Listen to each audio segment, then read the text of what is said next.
Anna, thank you for inviting me into your studio. I'm thrilled to have you here, Will. I'm really excited to talk to you about easy wins. Here is the book. Yeah, there it is. For those who haven't seen it before. There are lots of cookbooks out there, and in fact, when I flick through them, I can get very excited about food, but very seldom do I flick through a book and want to cook absolutely everything in it, but also think I could. Because when I look at the recipes are simple, the method is relatively simple on most of them, and so it feels very manageable. Tell me a bit about the philosophy behind the book. Well, yeah, it's thank you for saying that. That's a pleasure. That's really, really kind and means an enormous amount because it's still quite fresh, this, you know, and it feels like a little book baby, and it feels a bit scary for it to be out in the world. So all encouragement feels very bolstering and lovely. So easy wins, really, for me, I wanted recipes to be about those moments where you spend just about the right amount of time in the kitchen. So long enough for it to feel like, you know, you've managed to do some chopping and have that moment, but not so long that, you know, it's taking over your life. And I wanted it to be that moment where you take the food to the table, you feel like you've done something great, everyone around the table laps it up, you know, even my 8-year-old will eat it, and you know, it feels like a sort of moment of triumph. I think if we can make our meals those kind of daily moments of triumph, then, you know, in a sort of world that is ever-changing, I think it's a really, really important thing. And so that felt like an easy win to me, a recipe that sort of becomes a friend, a recipe that is easy and quick enough for you to commit it to memory. Because really, whilst I love people getting my book out, you know, and cooking from it, I want these recipes to become things that are kind of part of their cooking fabric and things that they begin to know by heart and not have to come back to all the time, because they're the recipes I cook myself at home, the ones that are kind of etched on my memory and the ones I know everyone around the table will eat. I sort of designed this book, I guess, around what I call, hopefully not too precociously, a capsule pantry. So you know the idea of a capsule wardrobe, which we're all sort of like, you know, I fantasize about having just one perfect pair of trousers, one jumper, one shirt. And I think in the kitchen, we can sort of be persuaded to buy all of these things, like a million spices, like, you know, this olive oil, that vinegar. But actually, I think if you have a really solid selection of a few things, then you can always make great tasting food, and you can also then still travel within your kitchen to lots of different cuisines and lots of different flavours. And so this is my capsule pantry, basically. Okay. These are the 12 things that I cook with all the time, and these are kind of my secrets to making food taste unreasonably delicious in a very short amount of time. I love this. Unreasonable amounts of flavour given the amount of work you put into it. Exactly, and that's what I always want a recipe to be. I want someone to think, this was actually really easy. I didn't have to go to 4 shops. I could get everything from one place. You know, there were just a few ingredients. It took me 25 minutes and everyone's thrilled. I feel like it's those moments that we need to focus on. You mentioned your 8-year-old, now 8-year-old, but you say in the introduction to the book that after he was born, you actually suffered from postnatal depression, and what it did was it made food and cooking, which of course was your life, suddenly very stressful, quite scary, and didn't come naturally anymore. No. How did that affect you coming out of that sort of depression, and how did it affect your attitude? It was a really strange time, and I was really lucky to have, you know, amazing support around me, and a lovely husband and family, and you know, it was a really strange time for me, because I'm not someone who's ever experienced sort of real, you know, we all have our ups and downs, but no kind of serious lows or serious mental health situations. So for me, it was something completely new, and I couldn't recognise what it was initially. But I think it sort of took me out of myself. All the things and all the rhythms that I felt like I knew, like, you know, cooking, you know, that is my beating heart, really. I think I was questioning myself so much and sort of overthinking everything, that cooking just didn't come easily anymore. And so I think once I sort of came out of that period and the fog lifted, I think I almost had to sort of re-teach myself to cook, and re-teach myself that confidence in the kitchen. And of course then I had a really little kid around as well, so, you know, time was much shorter. And so I think the sort of recipes that perhaps 10 years ago I would have thought, oh, fantastic, I'm going to spend half a day making this, or I'm going to get this far-fangled ingredient, or, you know, I'm going to use 17 spices. That just doesn't work anymore. You know, I feel like I really want any time that people spend in the kitchen with me or with one of my recipes, I want every second to count. You know, I don't want, you know, I want there to be a great choreography to the recipe, so you're not sort of, you know, putting something onto boil and then standing back for half an hour. You know, you're using, if that's boiling for half an hour, you're using that half an hour to make a zippy little dressing, or you're chopping something fresh and crispy to go on top. So it did really change how I think about recipe writing, I think, and the kind of what I expect from people, because I think I kind of, in that reteaching that happened at that time, I think I really kind of had a newfound kind of like connection and actual, you know, sympathy for people who are learning to cook, who don't have this great big catalogue of recipes in their head that I have. And actually, you know, I just wanted things to be as simple, as easy, as joyful as they could be. And also, you mentioned in the intro that this book itself was written, there was that incredible heat wave that we had a couple of years ago. But you had just had a second child, so you are dealing with two children, blistering heat. You do not want to be spending hours in the kitchen cooking.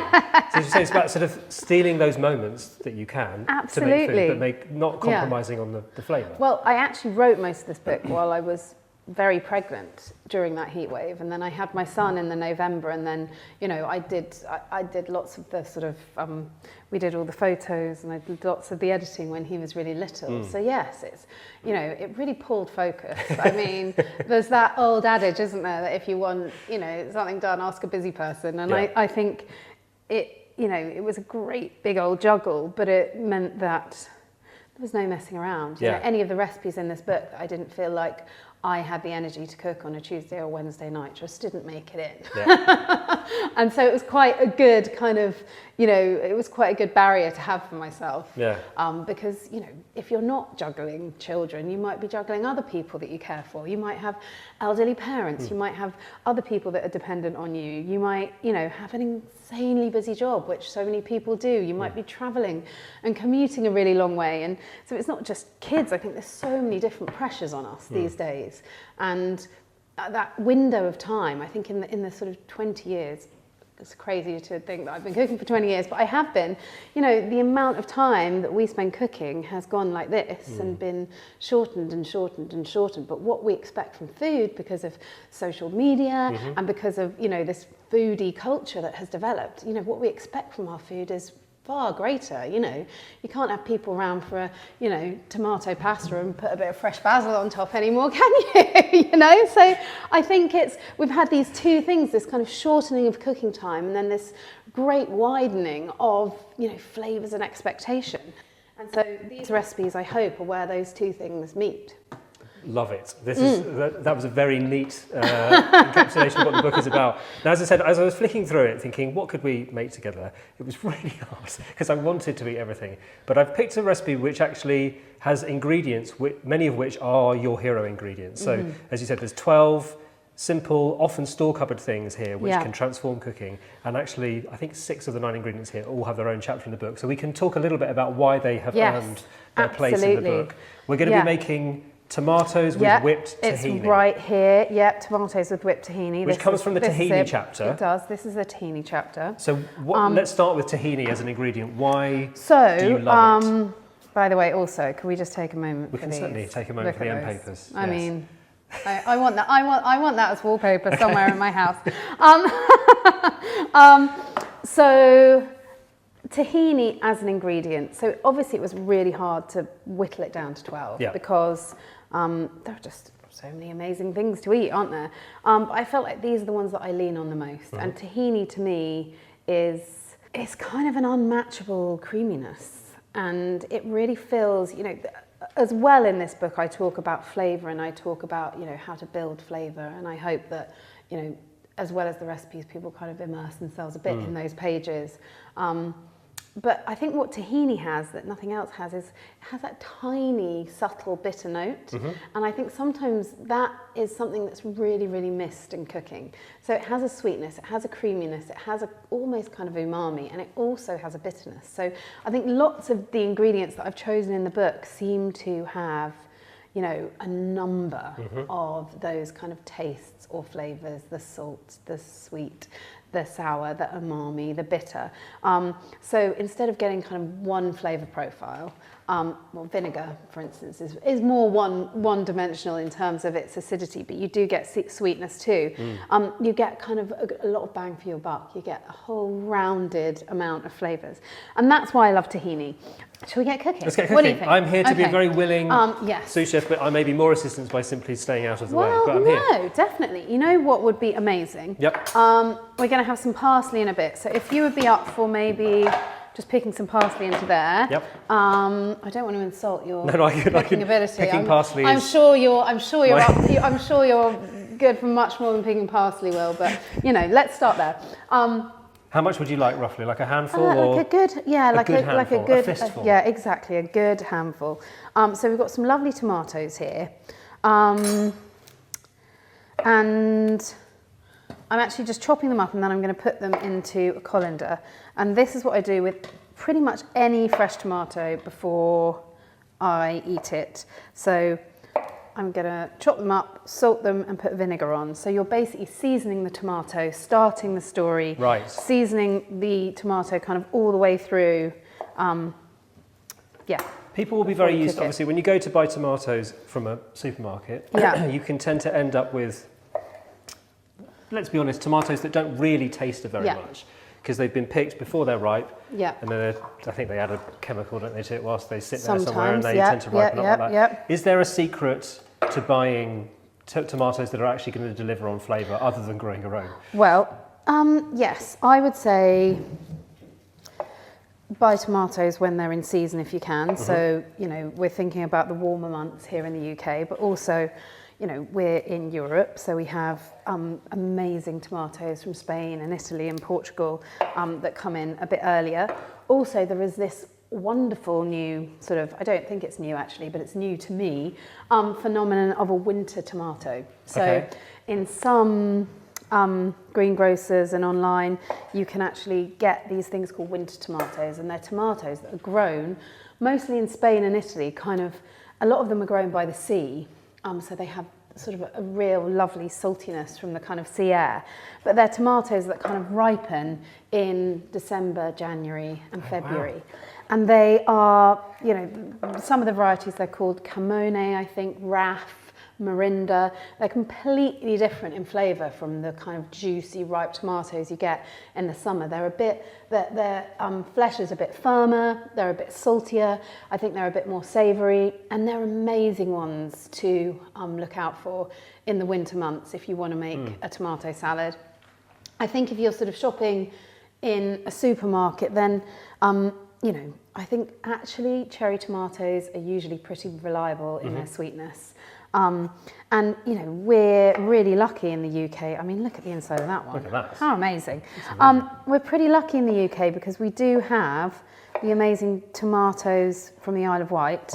And they're grown in, you know, in polytunnels down there in the winter. So we do have, you know, some British grown tomatoes for most of the year. The colours there's already a rainbow of colours in this bowl. I remember the first time I went to a French supermarket and they had this sort of huge selection of tomatoes, lots of different colours.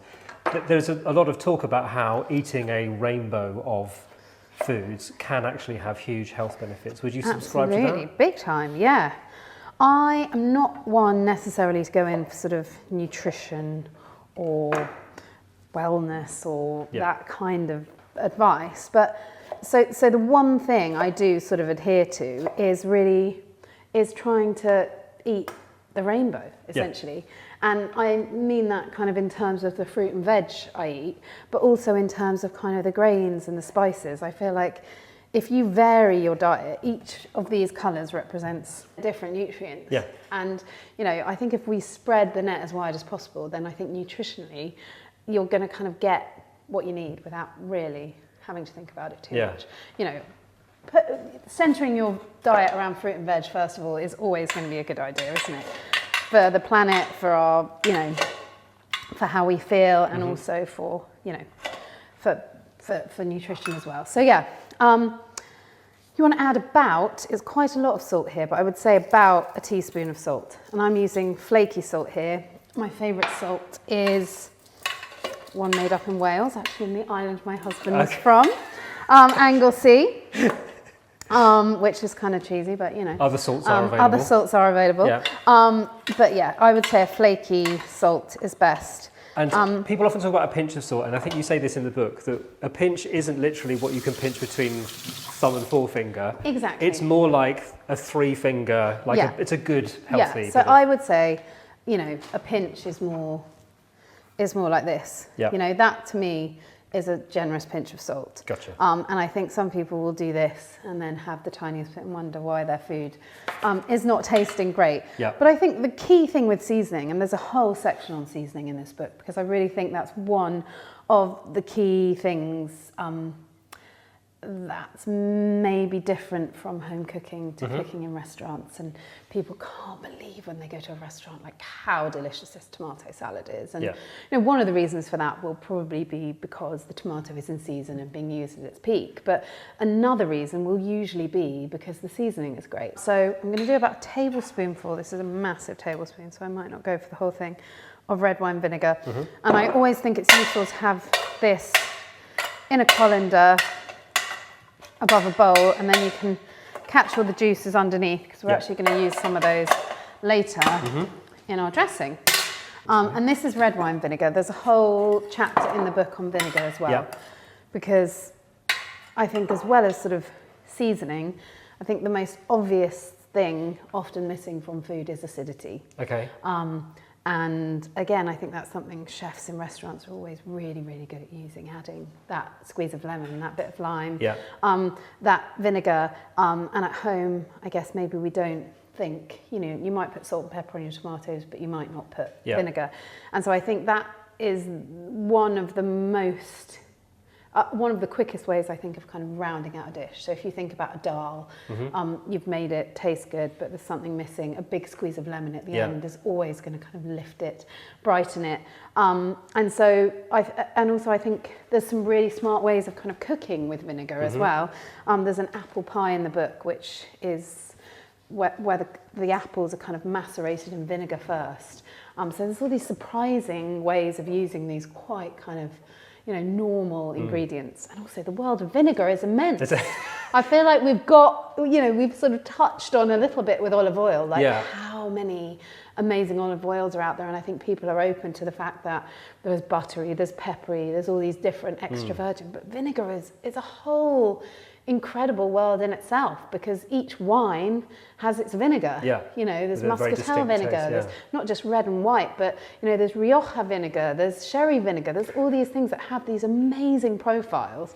And if you're someone that sort of geeks out on ingredients like I do, then you know, it's an amazing world to explore. If you're not, then just get yourself a bottle of red wine vinegar and splash that in. I do want to give a shout out as well. You mentioned lemons. Lemons don't feature in this recipe, but they are the first chapter in the book. And first of all, it's just an amazing chapter because there's such variety there. But as you say, just having lemons in your kitchen, not only does it just look nice to have a bowl of lemons in your kitchen, but as you say, when you feel like there's something missing, it is often as simple as a squeeze of lemon juice at the very end of cooking. I've used it to invigorate so many different things. It's one of my favourite things in the book, actually, is the stuff about lemon, because it's so versatile. Thank you.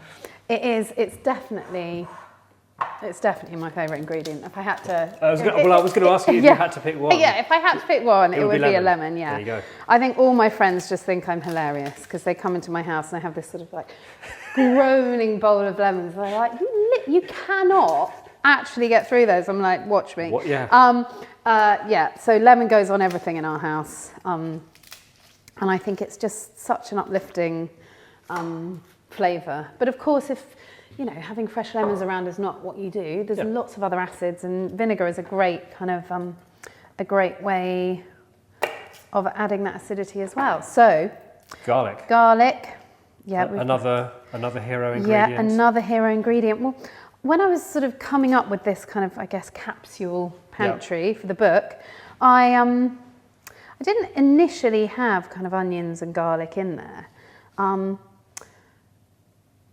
then when I sort of started really thinking about how I build most of the dishes that I cook, I was like, well, I can't miss them out. Yeah. And also I think they're quite often kind of, garlic more is seen, you taste in its own right, and it is a bit of a shining star. But onions quite often are always the kind of supporting act. Yeah. They're always the kind of, they're always the background guy. And I wanted to kind of put them both front and centre. And also everyone has a bulb of garlic. Yeah. It's cheap as chips. There are so few houses you go into that don't have a bulb of garlic. And I was really keen in this book to, whilst we have some, things like tahini or miso that, maybe not everyone has in all the time. You're always going to have garlic. You're always going to have a tin of tomatoes. You're always going to have some onions. But yeah, the garlic, chapter in this book uses garlic in so many different ways, because I think quite a lot of us will chop it up and, either, mix it into a dip or perhaps fry it off. But when I was a young chef, one of the things we used to do is very, very finely slice garlic and then fry it off into these little kind of delicate garlic crisps, and we'd put those on top of things. And so one of the things I find fascinating is how many flavours and textures you can get out of one ingredient. And if you think about the price of a clove of garlic, I don't know how much that is, but maybe 5p. Yeah. And to be able to get this really amazing flavour and texture out of something that is, in everyone's kitchens is brilliant. There's a soup in the garlic chapter as well, which is lots of finely sliced kind of fried garlic, chilli, pickled ginger, that you use for sushi. And then I make a very simple and really quick broth with this fried garlic and pickled ginger. And it's what I crave now whenever I'm ill. It's kind of that, one of those really, really kind of brightening, cheering soups. Obviously I'm vegetarian, so I don't have chicken soup, but it feels like that. Okay. Feels like my equivalent of chicken soup. Right, so we're going to get on with the tahini now. And we're going to whip this tahini. So a few things are going to go into the blender. We've got the tahini here. Now, we did talk a bit about tahini. There are obviously, as with any ingredient, not all tahinis are equal. Sometimes you get really kind of dense ones. Sometimes you get quite liquidy ones. Yeah. You have two types. One where the seeds are hulled, so they don't have their little shells, and then one where they're unhulled. And the one I use the most is this, the unhulled one, because it's nice and creamy. Generally, I think, this is a Lebanese tahini, which is always good. I mean, there's great tahinis from kind of all over the world.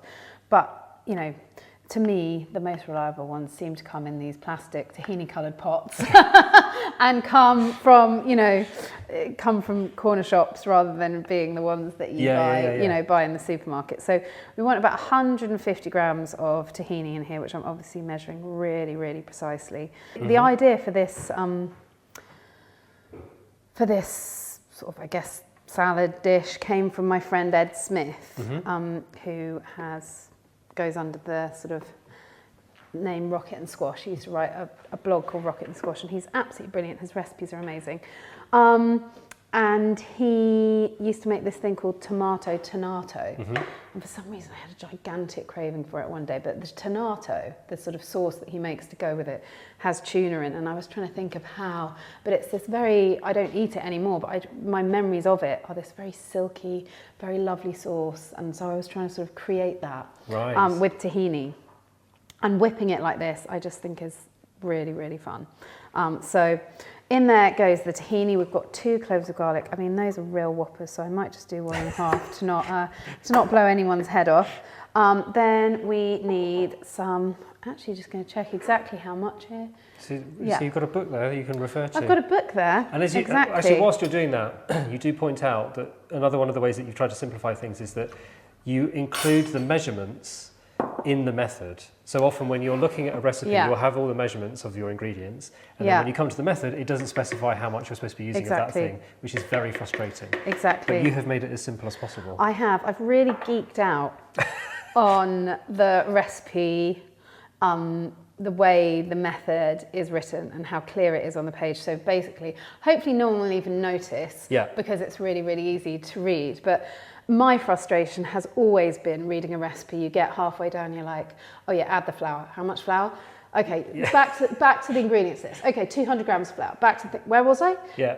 Oh no, I wasn't there. Not that flour. That flour. So for me, as someone, because I'm sort of mildly dyslexic, for me, putting those into the method has been a complete game changer, and I find it much, much easier. So yeah, in here we've got our tahini, our garlic, our red wine vinegar, our Dijon mustard, and then we need about 100 mils of water. So I'm just going to grab a little bit of water. We want it to be icy, icy cold. Icy, icy cold. You do say in your method that it will seize up when you're whipping it up together. It's going to seize, because it's tahini. It's basically edible concrete. Yeah. But it will then loosen it will up then and loosen again, So don't lose faith. Yeah, tahini has a really funny texture. It's a bit like, you know, when you mix corn flour into water, you're not quite sure how much, you're not quite sure. It's a non-Newtonian fluid. Yeah, exactly. You're just like, is this from this planet? I'm not sure. So yeah, tahini is the same, but trust me. So we've got some ice cold water. Yep.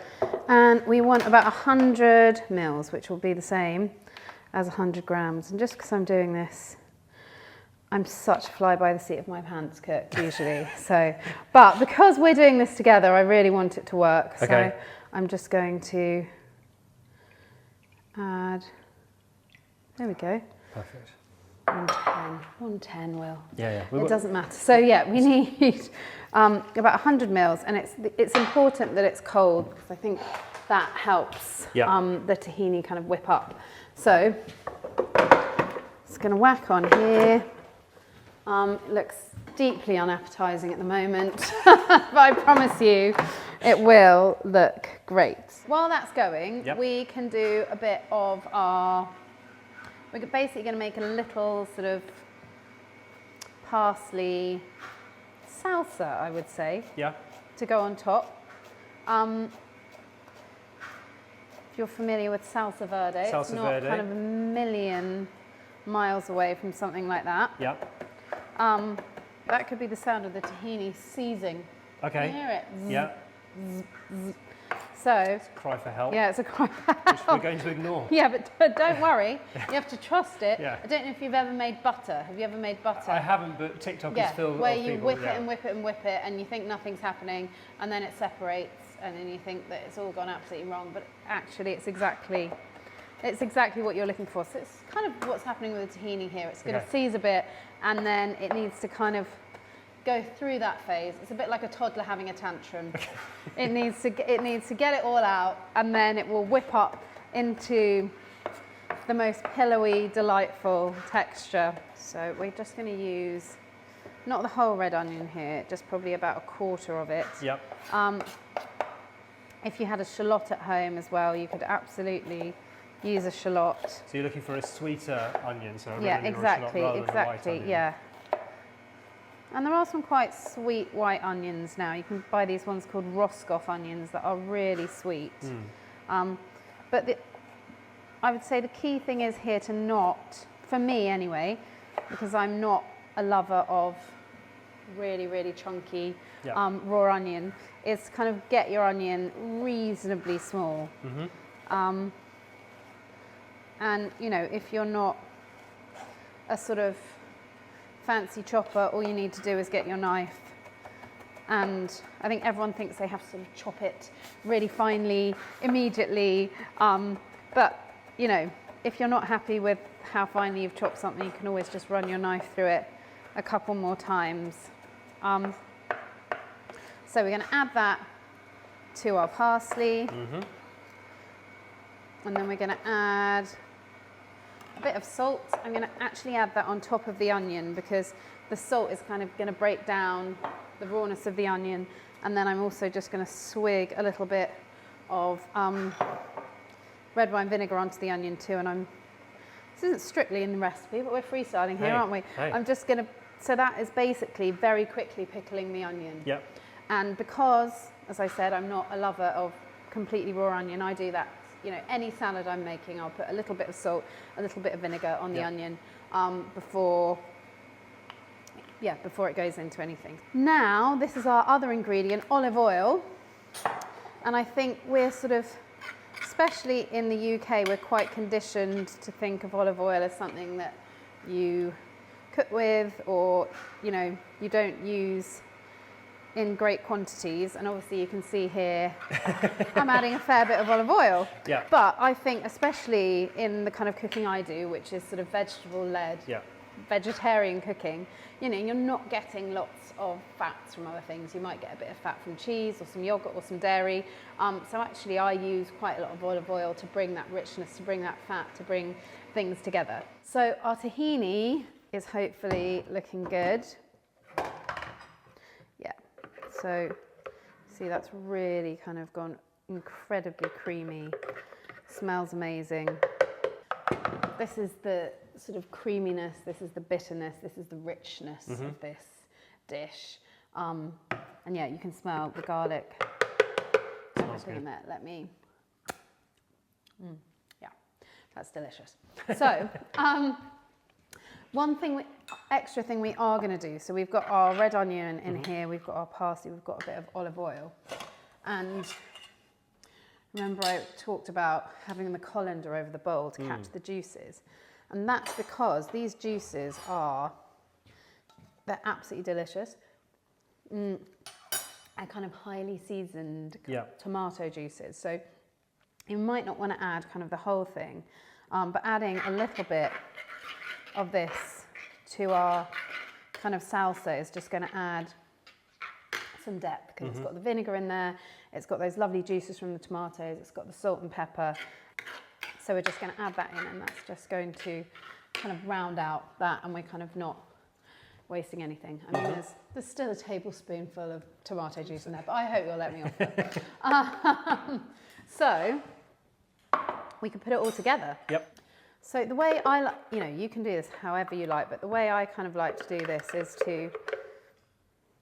to kind of make a little bed for my tomatoes. So kind of get all of my tahini, or as much as I can get out of the jug. Love these blenders. Yeah. We could be doing a blender advert today, couldn't we? This was not our first blender, and it is not the easiest to... Yeah, exactly. You may have noticed a blender switch, guys. There has been, yeah. Yeah, if you did... Join us on episode 2 exactly. to find out what happened with the first blender. Exactly. Give yourself an enormous pat on the back if you notice that blender change. So we've got our amazing kind of tahini there, and you can see how that is like thick and lustrous and delicious. And it's got that bitterness, it's got that creaminess, it's got that richness. And then on top we're gonna sort of pile on our lovely tomatoes, which are, I have to say, unbelievable colours, aren't they? Yeah, incredible colours, and you can actually smell, there is a fantastic smell coming off those tomatoes, which is all to do with the fact that they have been in that vinegar, seasoned. It seems like not very much, but I think just by whipping that tahini, creating that creaminess, creating that slightly different and unexpected texture, and obviously that's got that punchy garlic in there. Yeah. This becomes something, I'd be happy to eat this with some flatbreads, maybe, some feta kind of clanked up and crumbled up next to it. So we are going to, at this point, add, I think the capers next. Yep. Capers, another hero ingredient, have their own another hero ingredient. I'm just going to grab a little spoon for them. Just before we started, you were saying that caper brine is something that you have started to use increasingly in cooking. So rather than it just being the juice that it's stored in. Absolutely. So why is that? Because it's got that sort of capery flavour, but also the vinegar and the sort of saltiness of the brine. Absolutely. I think it's I think capers, along with lemons, are probably my two most used ingredients. Are just the kind of, that kind of punchy, salty acidity I just cannot get enough of. And I think as a vegetarian, I don't eat anchovies. Yep. And when I haven't always been vegetarian, so I used to cook with anchovies, and I used to love that kind of rounded, depth and umami that they used to bring, especially to a pasta sauce or something.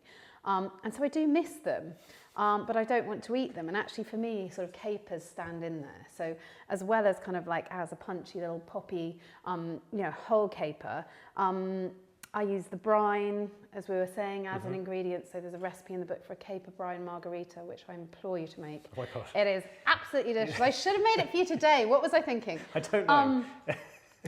There's another recipe that uses the caper brine to put on top of a focaccia. So the brine soaks in and perfectly seasons the dough, and then it kind of, crisps up and cooks, and then you put a bit more brine over the top at the end. And I actually think this brine, it's a free ingredient. Yeah. We don't want to throw it away. So it's great in dressings. Obviously some capers come just salted, so then you don't get the brine, but if you have a jar of it, it's just like the brine from a pickle, for instance, absolutely delicious in a dressing. So yeah, capers, big fan. So to finish off, we're just going to pop a little bit of this lovely sort of parsley, red onion, and that can just sit. That's what I love to kind of like. I love food that has like pools, when you have a pool and then you have a little pool of olive oil around the edge, and you just know that there's going to be some good stuff in there. I love a bit of dressing. I love a bit of kind of, you scoop up and then there's all this extra delicious kind of layer underneath that you didn't even know was there. Yeah. So yeah. There you go. So it's really important to point out that in terms of fresh ingredients, there are the tomatoes. So for anybody who's struggling to find nice tomatoes, when you do find them, it's about bringing them home and then making something like this with them so that they really sing. Yeah. There's a bit of onion and a bit of garlic and the parsley, but everything else is from a jar or a bottle that you can have in the cupboard. Absolutely. Ready for and when I think the great thing about these, the tomatoes and the parsley, obviously they're sort of fresh ingredients, but the onions and the garlic, they'll sit around for weeks and weeks and weeks, don't they? So, this is the kind of thing. And I can imagine, outside of tomato season, you could do this exact same dish. You could have, a charred courgette. You could have some wedges of butternut squash that you've roasted in the oven. You could have, even imagine like delicious roast potatoes with this tahini underneath, and then this lovely vinegary thing on the top, and then the capers studded around. So I love this with tomatoes, but I think once you have these things that work and are recipes that you love or things that your family like, you don't always have to be tied into doing it one way. As the seasons change, you can sort of take that principle and make it with the things that are good at that time. So we should probably try some, shouldn't we? We should. It would be rude. It would be rude not to. This looks and smells fantastic already. Wow. I haven't even put it in my mouth yet. Wow, it is a simple thing, but a simple thing, hopefully done well and with lots of dimensions of flavour. Yeah.